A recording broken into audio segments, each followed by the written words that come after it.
courageous, ferocious, military prowess, devoted.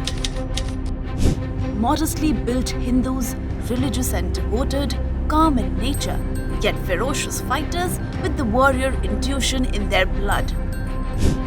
We are talking about Gorkha soldiers.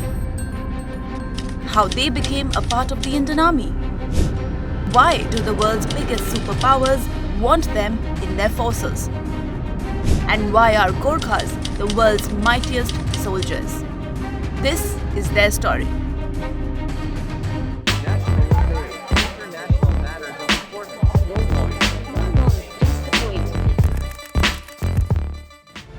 About 120 km northwest of Kathmandu, Gorkha is a small district in Nepal in today's context, but with immense historic significance, where a majority of people belonging to the Thapa, Magar, Gurung, Rai tribes reside.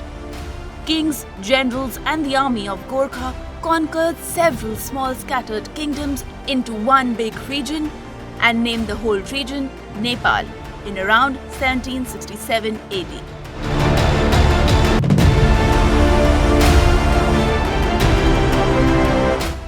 Gorkhas and the British fought against each other in various military engagements. This later contributed to a national level agreement that gave the British the right to recruit Gorkhas under their flagship. Since the British had colonized India and Gorkhas fought for the British, they became British Indian Gorkhas until the partition of India. After the independence of India in 1947, of the existing 10 regiments of British Indian Gorkhas, 4 were separated and taken by the British. Regiments of British Indian Gorkhas that remained in India to serve the country became the Indian Gorkhas. They started their military operation and development under the name Indian Gorkhas under the Indian Army.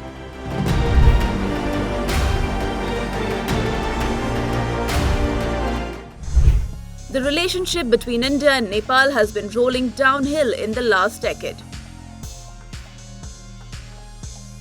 In June 2022, India launched the Agneepath scheme for the Indian Armed Forces by making it a way of recruitment at a young age and retiring 3/4 of the batch every 4 years. But the new scheme had no provision for a pension scheme, and that did not sit well with the youth of Nepal.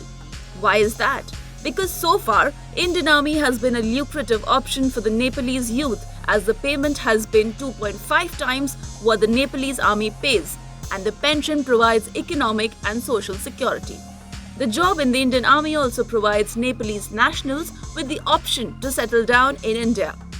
The salaries and pensions of the Indian Army Gorkha soldiers form a significant part of income in rural Nepal. The Nepalese soldiers in the Indian Army bring $620 million in remuneration, while Nepal's defense budget is $420 million. The Nepalese government, led by the communists who are against Nepalese Gorkhas serving in Indian Army historically, halted the recruitment process using the refusal by the Indian government to make an exception for the Gorkha soldiers under the Agneepath scheme. The Indian establishment has been hoping that the recruitment process will commence once elections are over in Nepal, but so far there has been no movement. This year, not a single Nepalese youth is joining the Indian Army.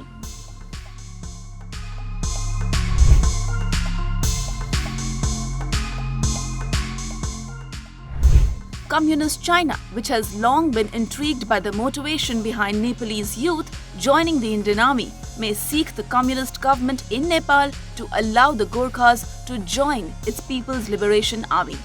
If that happens, China will only be the third country in the world to recruit Gorkha soldiers, the other two being the United Kingdom and India.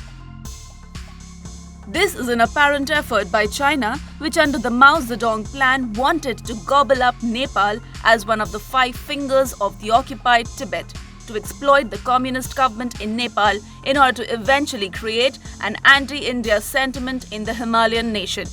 After the 1962 war with India, PLA had also requested Nepal for Gorkha soldiers, but Nepal turned the request down.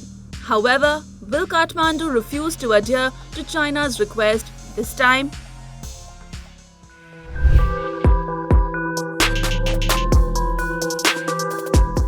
The second reason why Gorkha soldiers might end up in PLA is that they are unhappy with the British Army. Unlike the Indian Army, the British Army does not treat the Gorkha soldiers as equals. They are discriminated against and paid lesser than their British counterparts. The Gorkha soldiers in the British Army have been fighting for equality for decades now. From going on hunger strikes outside 10 Downing Street to pleading to the British government for better pay, the Gorkhas have done it all.